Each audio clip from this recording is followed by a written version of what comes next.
Happy Saturday, everybody. A couple hours ago, I went to pick up my medicine at Walgreens, and then I thought I'd go thither and yon, or whatever, here and there. Stop by Hobby Lobby to look at some kind of stained glass kit that I was thinking of getting.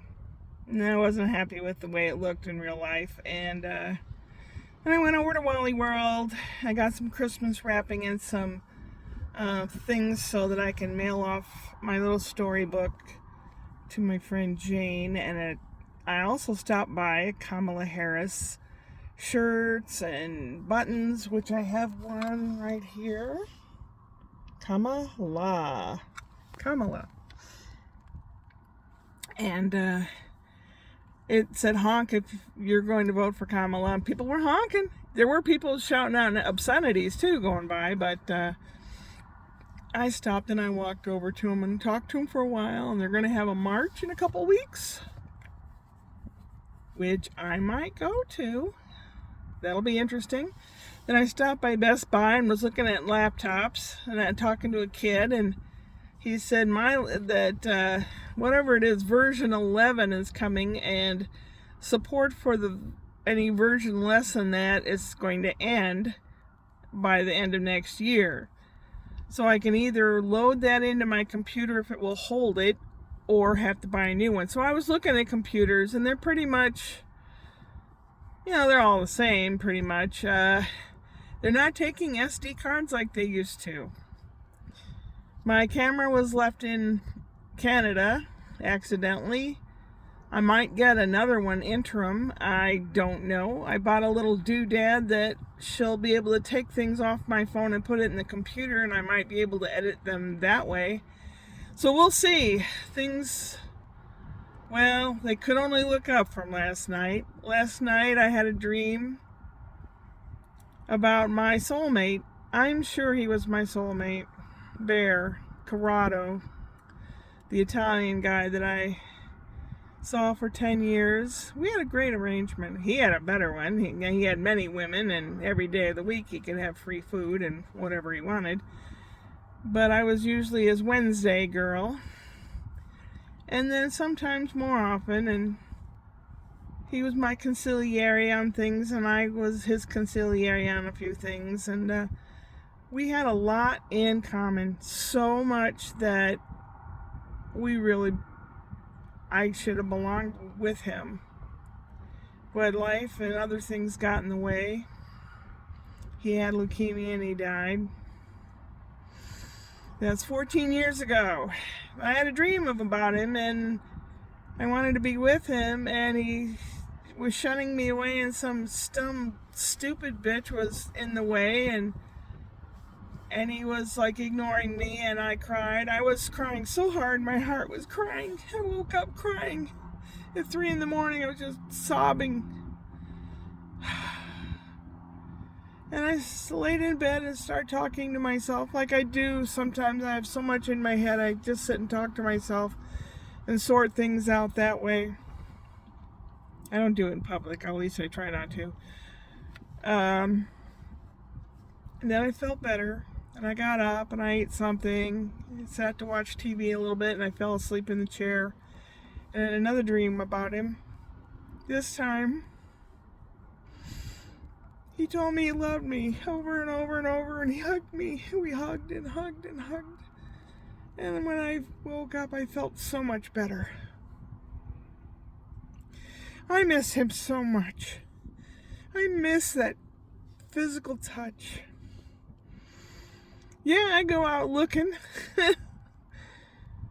Some guy came up to me today while I was in front of the Kamala Harris booth, and he was trying to convince me to vote for Kamala and telling me all these reasons why. And I said, "You're preaching to the choir, son." And he just kept talking and talking. I think he just wanted to talk. When you get older, sometimes you don't have anyone, and you really just want to talk. That's why, people strike up a conversation with you, and you're like, oh, God. That's why.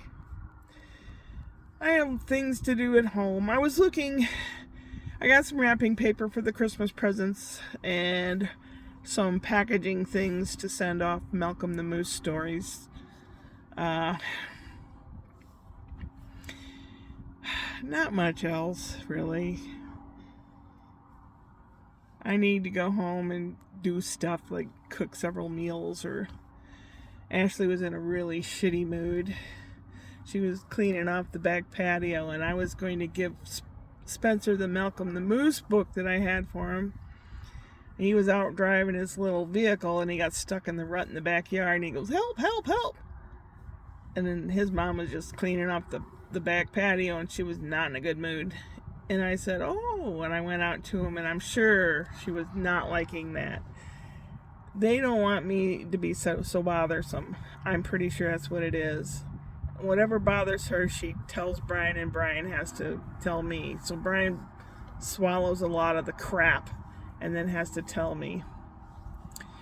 But I tried not to be invasive. I said, "Well, Spencer, you have two things you can do. You can either sit here or you can back up and go a different direction." And I said, "Now what you need to do," and he puts his head down like, "Ah," and I said, "What you need to do is just sit and relax and think. Look at the area, see where there are no ruts." And he did it. And I said, "Now see, you did it. You did it by yourself. You should be proud of yourself." And I said, "Grandma has to go get her medicine, and I'll see you later sometime." So he has this little microphone on his little electric fire truck thing, and he pushes it and goes, "I love you," which melts my heart. And then his mom came around the corner, and he goes, "Nana and Mommy." I'm like, oh God, I love him too, and he has a good time when he's with me. But I don't want to be a bother to anybody. I've had 2 dreams of where I just wanted to die. One of them was last night before I woke up crying. If I couldn't be with him, I wanted to die. So I became smaller and smaller and threw myself in a little wooden box. And I woke up crying. I often feel like that now. After that stupid fall, I feel so useless and doddering and old. I think things should improve. I hope so. Gotta go home and fill out my vote thing. Maybe that'll make me feel better, marking the ballot. Ah, you motherfucker. Yeah. Sorry. Last couple things I've sworn a lot. Maybe I just need to sit and swear a whole lot. Maybe I'll feel better. I love you guys. I wish I could give you all a big group hug. I really could use one. Take care of yourselves. Upward and onward.